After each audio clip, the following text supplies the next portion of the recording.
chewing, chewing. Morning, morning, morning, morning. Good morning. I see you. Thank you. Thank you. You know the I Bible appreciate it says, too. and it was in the days of Noah, so shall be in me. Yeah. And a lot of folk they're going around and they're not worried Love this about their song. home going. But I want to tell you, the judgment may come. You can run to the rocks to hide Sunday your and face. sunrise. Good Yes, God, it is. I see I you. know I see you. rocks are gonna cry out. Yes, indeed. Anybody know this song? You can tell when I'm from North Carolina on Sunday morning. Woo! Yes. Yes.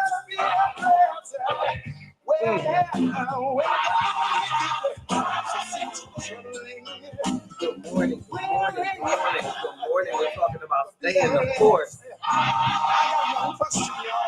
Stay in the course. I said, I got one question right here. So many reasons to give up, but we're not. We're not going to give up. Proverbs chapter 4, verse 25.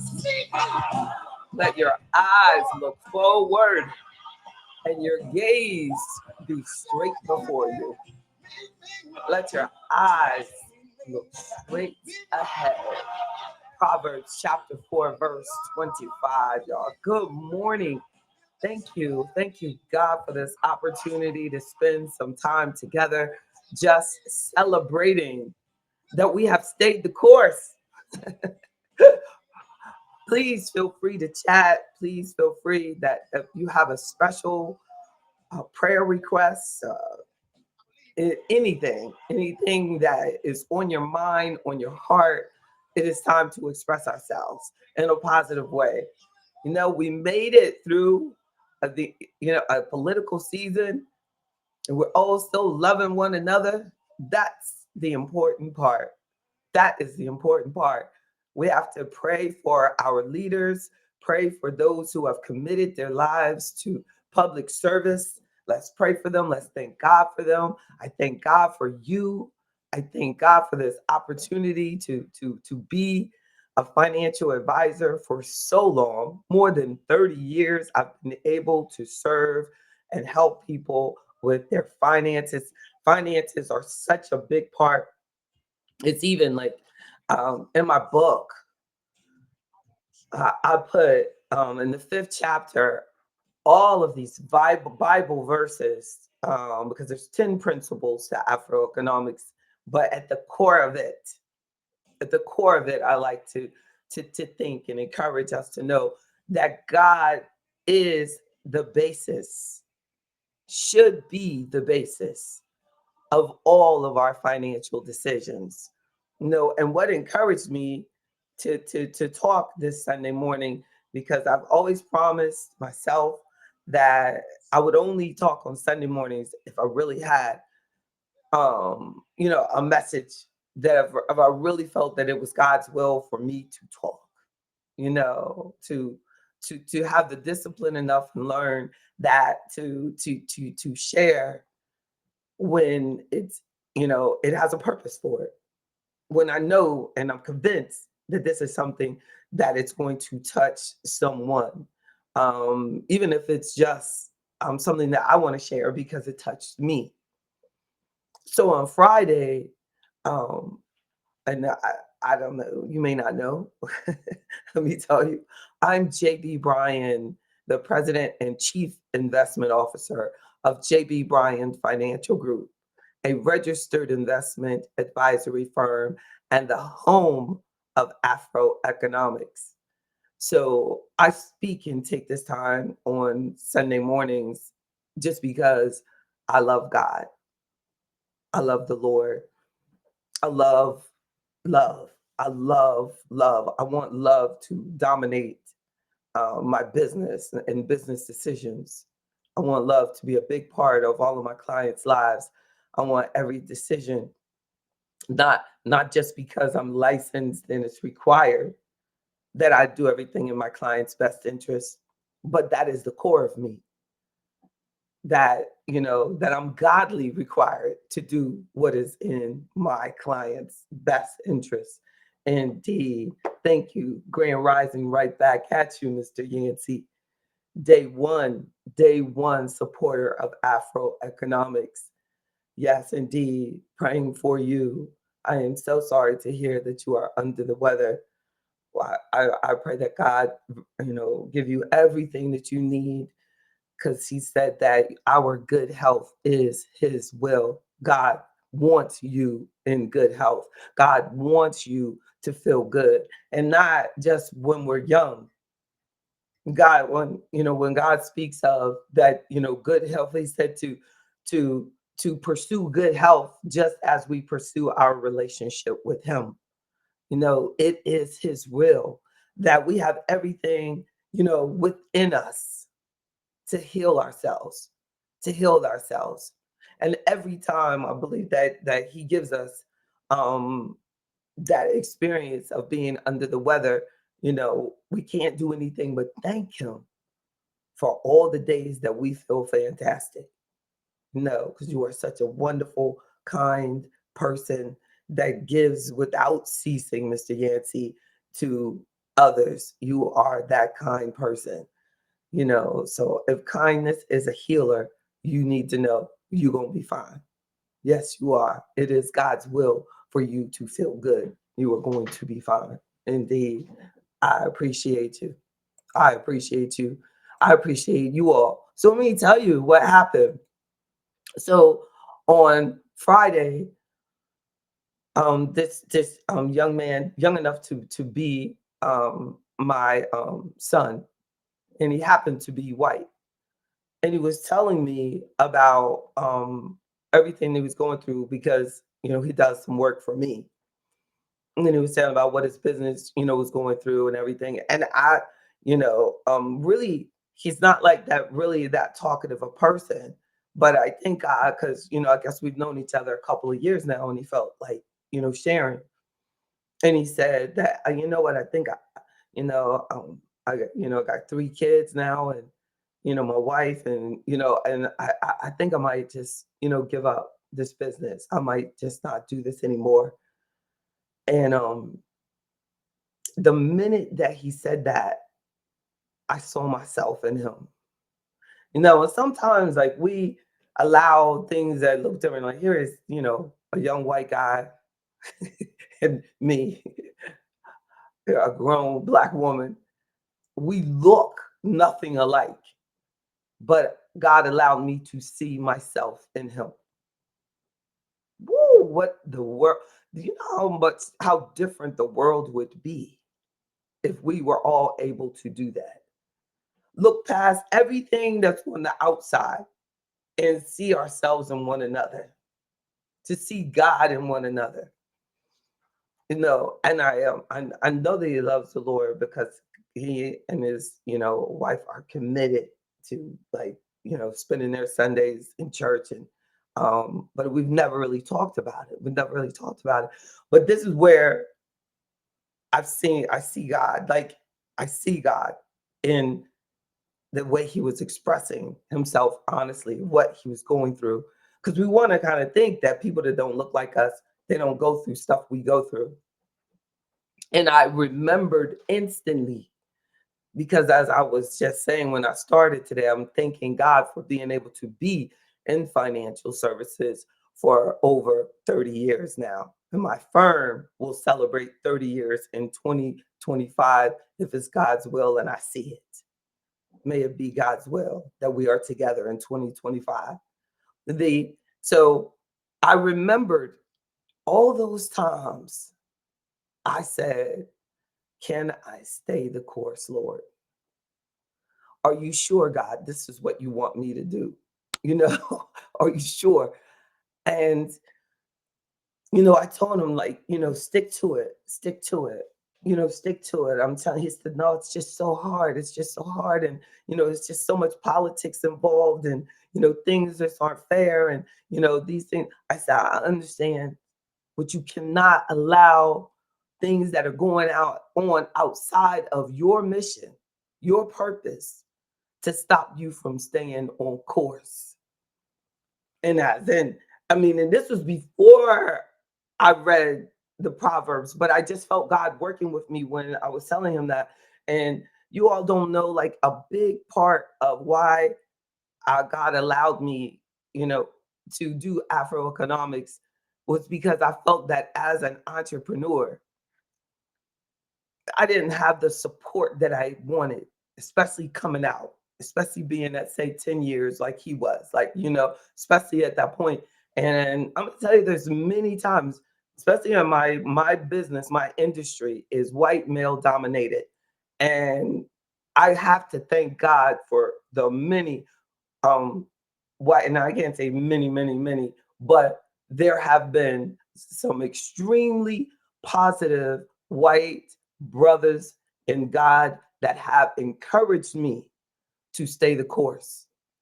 And I thank God for allowing me to help that young white man stay the course. So then, after, I don't really know, I didn't really know if he really, got it or couldn't. So after I gathered myself, it was like, yesterday, morning, like, because I'm gonna tell you, this is the advantage of getting up, getting up early. But I sent him a note and I said, I just want to let you know that you inspired me, and you are young enough to be my son. And that I have, over these many years I've lived, met many people who have made a whole lot of money and have died without impacting the lives that you've impacted, because he does a lot for young people. And last summer, I gave a scholarship to his young people because he helps a lot of young Black people as well. And and I said, if there's any kid that's in the program that can't afford to do this, your summer program, I want to pay for it. Don't tell them that I paid for it, because I was participating in the program. But I didn't want the kid to, feel like they have to talk to me and be nice to me or something because I paid for it. So don't tell them. But I just want to help a kid out, because I didn't get to do those type of things when I was a kid. And I thank him for doing that, because he's given opportunities for people to get opportunities. And he's not even, you know what I mean, thinking about it. So I think a lot of times we give up on our course because we don't see. So I tell them in the, text out, I tell them, many people have made a lot, a lot of money and have not impacted the lives that you have and are dead and gone. No, I think that we don't use that type of conversation to keep us to stick the course, because, like, as soon as we think about giving up on God's purpose over our life, it's generally because we don't feel that we're making as much money as we should. No, there are definitely, for all of us, there, I have a commitment to just giving back, giving back, giving back, helping as many people. You can keep more money in your pocket if you don't do that. You could. But when it's all said and done, what type of impact do you want? What really, really keeps you on course? What is God really saying to us when he says, keep your eyes straight ahead? Don't look back. Keep your eyes straight ahead. He's telling us we have something to do. We have people to help. We have value to add to this world. And that is that is that is our way to stay on course. But then if you just give up and you go off course every time you feel like you're not making all the money that you could, or you're not getting knowledge as much as you should, things like that, like, by those who don't matter. Because those, A lot of times when you want to give up, on track, or you think that you don't matter, is because you're basing that on people who really don't matter. Who really matters? So I was looking, there was a this flyer going around on this coach who passed away, and the and I've never met the man, and there were so many of my friends who just kept, oh, this coach, he just, this one lady went so far as to say, I wouldn't be where I was if it wasn't for him. Again, it was like, wow, that's about staying the course, Terry. Is like Coach Melvin H. Jones. He passed away on December 4th, all over, all over the internet. Like, this man, I hope he knows about all of the lives that he touched. And you all know, like, it's not like, coachings are like, you know, Robert Johnson's or something, really, really rich people and everything like that. No, a lot of the work that, coaches and teachers and, things do, they're not compensated for. A lot of it's just because they care. Right, Sherry? A lot of it's just the conversations that they give with us, with students when they really need it. A lot of coaches are the ones that got the person into college. They wouldn't even have thought about going to college.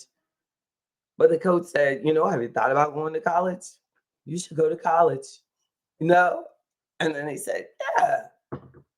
But the coach, when, they might feel like, oh my goodness, they don't pay me enough.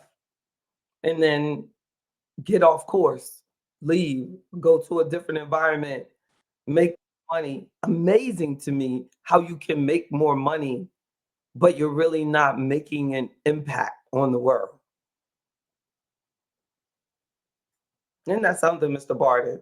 Like, you can like you can make a lot of money doing something that's not helping people at all. You can make money selling drugs, selling crack. And your impact on a lot of people is you are impacting a lot of people, but not in a positive way. And somewhere in there, we have to start encouraging one another, as I was saying about encouraging that young man to stay in business. I know the feeling. I've been there. It reminded me of why I started my company in the first place. It reminded me of that lonely feeling, you know, that lonely feeling of I don't have anybody to talk to. Nobody understands. And then that's why hence Afroeconomics really started, especially the entrepreneurship membership, because I didn't want to just live and pass on and make an entrepreneur feel like, oh, there's no entrepreneurs that will talk to me. So when people are out there like that now, they're just not using their resources, because there's no way that I would have let this exist where there's this woman that's been in business for 30 years, you know, and then that I'm not going to make sure that I sign up to get to know what she knows. It's just, if someone's starting a business and someone else has been in business 30 years, I gotta know at least a little bit that you don't know. But Satan wants us to think that you know everything at the time in your life when you know the least. When this young white man was running to me to get my help, I'm coming. He's singing. I don't know what he's singing, but he was pouring his heart out. Like, I don't know what to do. My wife is saying, stay the course and this and that. And I was able to feed into him that, do you know how powerful that is to have a wife that's supporting you, that's saying, keep going. I know we got these 3 kids and everything, but you can do it. And I also told him, if you go out of business, you ain't just going out of business. Somebody will buy this. Somebody will buy this. Too many of us just sell our just close the doors. Don't use the resources that God has given you, people to talk to. No, yes, I've helped people sell their business, help do the tax strategies. Makes a huge difference. Huge difference. Mm, mm, mm. Snoopy D, I see you. That's Miss Davis's sneak name. Snoopy D. You better get in the studio. Mr. Barton's in here by himself, holding it down. The only face I could see this morning were all y'all just hiding out. Even you, Mr. Yancey. Mr. Barton looks supermodel perfect, even at this time in the morning, 7:20. This is my favorite time of day. How about you, Mr. Barton? I mean, this is literally is my favorite time of day. If I can do every Wednesday night in the morning, woo! I am so much smarter in the morning. Oh my goodness. And now since I'm committed to getting more sleep, 8 o'clock at night seems late. In all transparency, I actually gave up on my small business, but some very good people encouraged me to get back in there and double down on your business. With that encouragement, you know what that encouragement did. Amen. You know, the word speaks on that is also is like keeping yourself around people with wisdom, keeping yourself around people that are encouraging you. You know, that it could be, Miss Yancey, why you have, stayed close with Afro economics so long is that, you want that. Your subconscious mind wants entrepreneurship, respects entrepreneurship, you know, and just but so you're drawn to it. Like what we are supposed to be doing will pull us to it. We don't have to be pushed. And I was watching a interview with Usain Bolt yesterday, and it was after the last Olympics, so it's a recent interview. And so if you don't know who Usain Bolt is, he's the fastest man in the world. Nobody has still broken his 100-meter record. So and he was saying that where he started and where he ended up, it's totally different things. He was like, I was at, I don't know, say 2004 Olympics. He was like, I was at 2004 Olympics. Nobody even knew I was there. I didn't win. He didn't win. He said, his coach said, you need to do what I'm telling you to do. You need to work harder. You need to do that. That his coach didn't say, oh, get off course, forget about it. But he said, people kept telling him to stay off, to just forget it. Maybe she'll retire. And here he was, so young. And they're telling him, like, give it up. Because he had been running so long in his own country that they knew him. We just didn't know him. He's from Jamaica. So then he said that what they did was put together a team. When you put together a team of professionals that can help you be successful, you'll stay on course. But you can't have professionals around you who don't believe in you. You have, in order to stay on course, look straight ahead as we have been instructed by the word. Stay on course. Let your eyes look directly forward and your gaze be straight before you.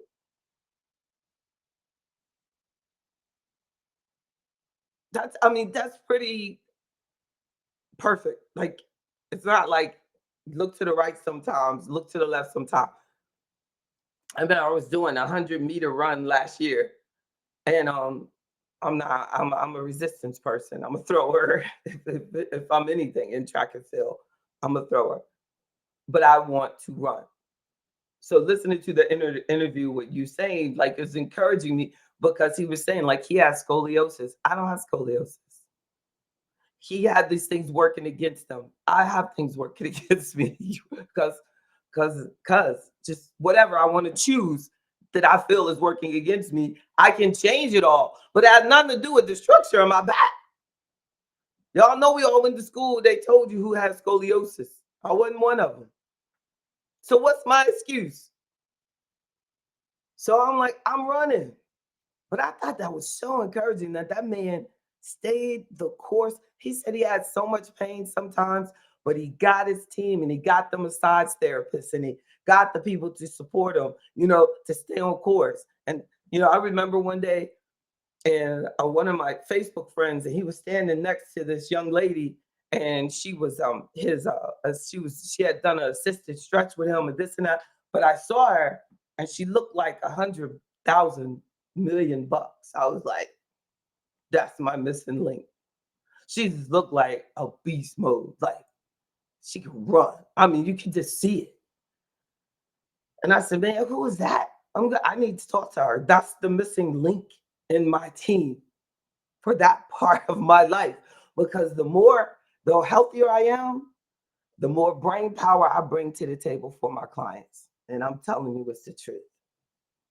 Though you got to have that oxygen, you got to be committed to good health. You know what I'm saying? You have to. If I want to give y'all 110%, then I got to be healthy. And what to me makes me healthy feeling is is that fire, is that competition, is that, that what I felt was just missing. I never was able, my mother was just against that. My girls don't do sports. Y'all aren't gonna do that, this and this and that. But I had it in me. I had it, So this time it's like no excuse. So you didn't do it then. No excuse. You're still here. And then my mother, before she passed, she said, why are you doing all that running and stuff? I said, cause I can, mama. Cause I can. I wish she had seen me. She probably been like, what are you doing? You're last. Exactly. But I'm not last at everything, and I'm not home, and I'm running. So I do well in the throws. But if you only do what you do and you only brag about what you do well at, just do that, just get off on that. That's what then what are you really growing? How are you growing? And Usain said that. He said, you got to be willing to lose. I mean, they took a picture of me running one time. And I said it when I posted it. I said, it looks like I must be out front. But the picture, actually, I'm last. But there was so much space between me and the other person. It was easy to take a picture of me running. But I was last. But I was so proud because I kept going. I was thinking it was like the first 100-meter run in my life. And then the coach was like, you sure you're gonna do it? And all of a sudden they needed somebody for the 100-meter relay. And we're at nationals. We're at nationals. And the hung up look, really, last year. So that's the first time in my life, first time ever being on the track at all. You know what I'm saying? So we 100-meter relays, and then they need an anchor. Though the coach was smart enough to say, let's let her be anchor. I don't know. Everybody kept trying to talk him out of it behind my back. They admitted it. They said, girl, we were like, is he crazy? He's making this girl anchor. Because all of them are swift, been running forever, been running since high school. And, they grow. And it was like for the 35-year-old age group. And I was like, girl, you better represent. I'm hyping myself up. And that's what Usain was saying. You got to believe. You have to believe that you can do it. You have to believe. I know they were like, she take her butt back over there to those shot put and weight throw and stuff and leave us alone. But then they needed me. And I was the only one available and I was willing. They brought that stick to me. I ran so fast. Coach was like, I've never seen you run so fast in your life. And we got the gold medal. We got the gold. I mean, so it just shows you that, that once I had to do it to help everyone else, like, because it was like, I mean, it's just so much pressure. They're coming. The first one comes. Then the next one is coming. And then that third person is running and I'm last. And I'm like, so they assume you're anchor. You must be the fastest one. So I was just like, I'm running. And I saw like out of the corner of my eye, This girl looked like she weighed like 100 pounds, like right on my butt. I was like, oh, I mean, I stayed the course. I stayed the course. I stayed the course.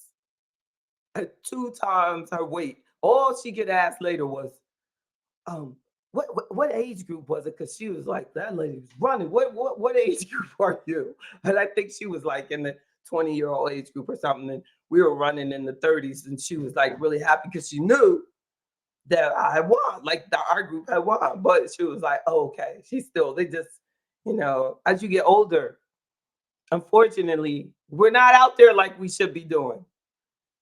It should be full. It should be full. You go, and if we do a track meet with the young people are everywhere. But what happens with staying the course? Like if all those people who had their kids in track when they were kids made their kids stay in track or encourage them to stay in track as they got older, the masters track, competitions would be full. And it's not. One time I had to run, and it was everybody from like 25 to 99. It was that few people, and they had enough lines. There was women from like, you know what I mean, whatever. All of us had to run at the same time. So I'm running, and I did exactly what you saying said don't do. Don't get caught up in the process. So I looked, and this woman was right up on me. I mean, she was right up on me. Instead of like, oh, going into second gear like I did in the relay, I just let her pass me. I don't know. It just caught me off guard. Like, why? You can hear, I must have looked like I was trying so hard. You can hear the audience go, oh, like, because look, because it was a race to not be last. Look, so, but I stayed the course, and I'm going back at it this year. I'm gonna go back at it. I'm gonna do what I'm good at, but I'm gonna continue to do what the challenge is, and I'm gonna be encouraged by God that there is a lesson for me there, that there is a development for me there. There is an exchange for all the years that I spent sitting down. A lot of the lack of like speed comes from I have spent my entire career sitting down for hours and hours and hours and hours and hours and brag about it. I've been at this desk 12 hours. I've been at this desk 14 hours. Sometimes go without urinating. That's what you live and learn. You live and learn. But I have to be thankful for the opportunity that I can move. Some people die at that desk. They never go out. They don't get the chance to fight back. They don't get the chance to stay the course. They don't get the chance to say to the young person thinking about giving up, don't give up. I was at the gym the other day, and this young lady said, "You inspire us so much." You know, what else is there in life, really? What else is there in life but for us to be here to encourage others to stay the course? I remember when I went to see my father, because I knew it was the end and he was in the hospital. And I remember reading to him like in the Second Timothy chapter 4, verse 5, verse 7. 2 Timothy chapter 4, verse 7, it says, I have fought the good fight. I have finished the race. I have kept the faith.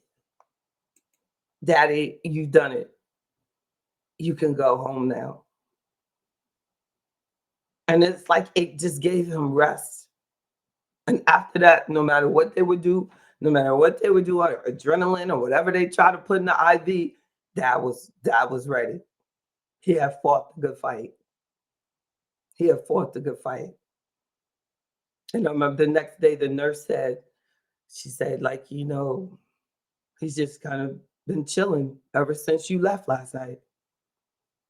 There's nobody else there, but I have been pulled to him. What are you pulled to do?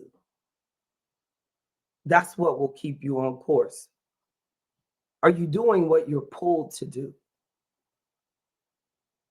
You know, I was talking, I said about like when my daughter was born, it caught me totally off guard that I was going to have to raise her by myself. She was 4 weeks old. My husband left, and we had made an agreement. Hey, I'm not good at this. I don't know about this. I've never raised a child before. I've never even changed a diaper. He had two adult children. So I was like, you're good at that. I'm going to carry her. I'm going to get back to work. So I knew that part. I had her on a Friday. I was working again on Monday. Did not think that I was going to be doing it by myself. Caught me totally off guard. It was my relationship with God that kept me on course. But I just remember the doubt that kept filling my head. Like, you know what? This is where you go back to affirm. You know what? Your life would be much easier if you just go and do.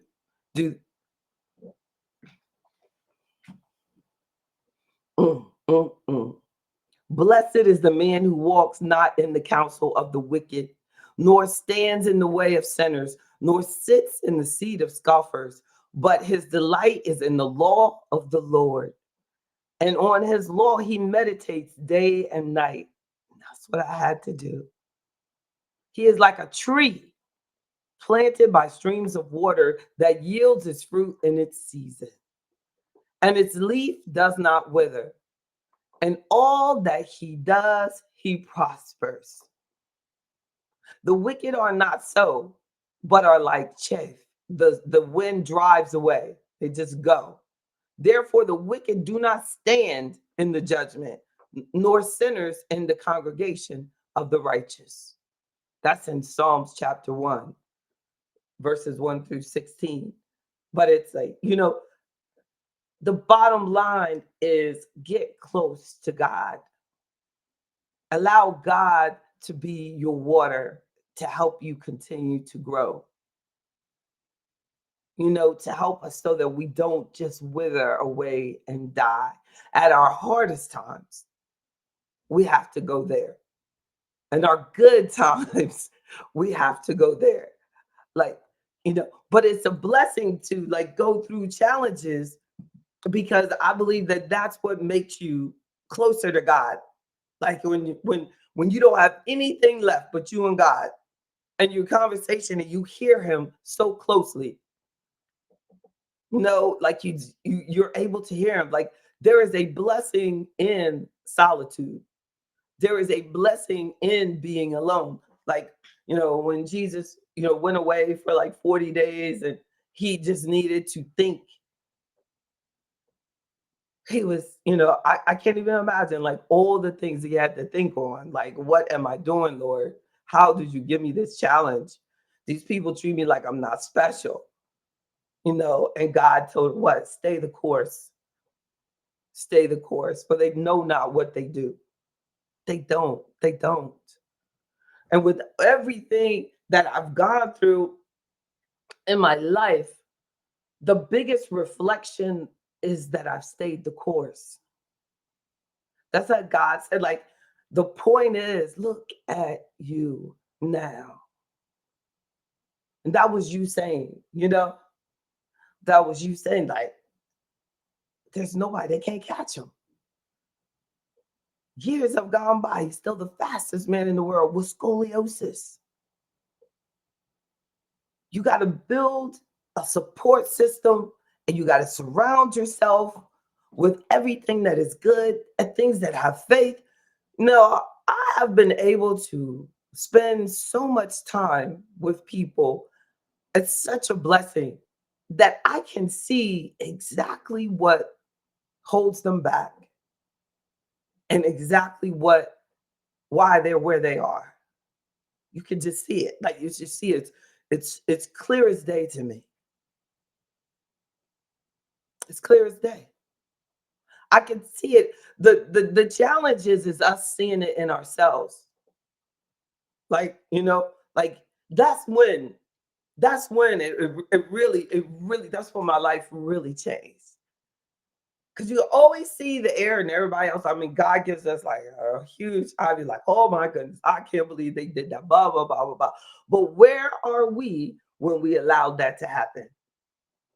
Where were we in our relationship with God, when we gave up and started putting our faith in others instead of putting our faith in Him? You know, where were we? That's where we grow. That's why I sprint. That's why I have no problem being last. Because I know I'm in the game. I know I'm in the game. I know I'm in the game. And the way I see it, all I got to do is stay the course. There are people 90, 99, 100 years old. They not going to ask like, what, how fast were you at such and such an age? All I got to do is stay the course. Right, Mr. Barton? All I got to do is stay the course. I'll be the fastest at 99. The course, stay healthy, be around the right people, keep a positive attitude, don't give up, keep it moving, help as many people as you can. Staying the course is helping people. When you give up, you give everybody else an excuse to give up. Give them an excuse. They're watching us. They're watching us. Before I let you go on, I'm going to share another verse in Philippians chapter 3. Not that I've already obtained this or am already perfect, but I press on to make it my own because Jesus Christ has made me his own.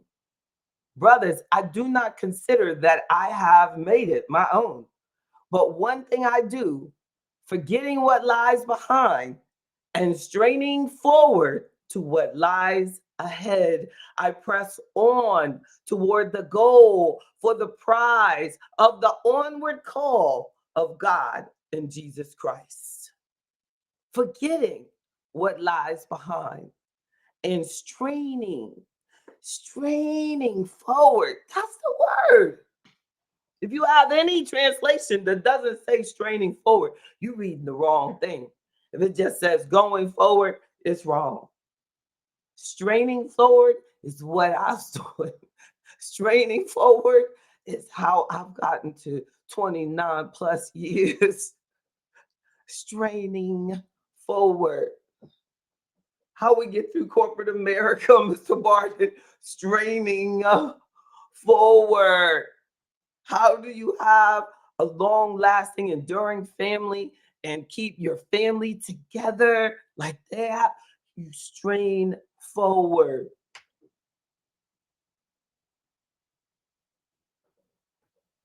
Blessings to you. I love y'all.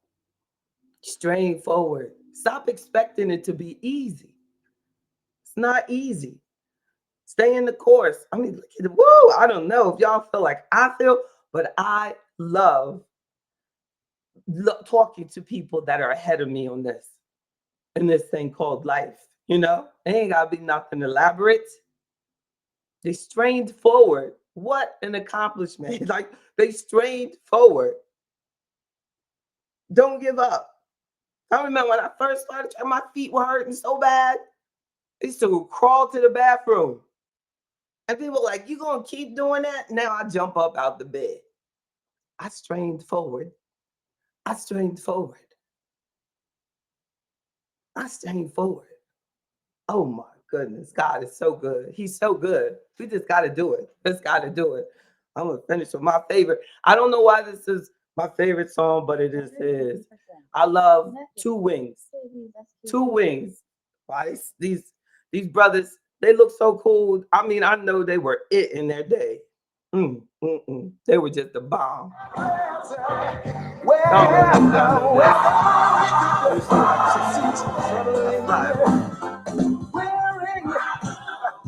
Come on, bro. Two Wings. Two Wings. Because this whole world can't do me no harm. Mr. Bart, that's North Carolina right there. Oh, meet me in the middle of the air. In the middle of the air. I want you to meet me in the middle of the air. Oh, yeah. You got it. They were clean.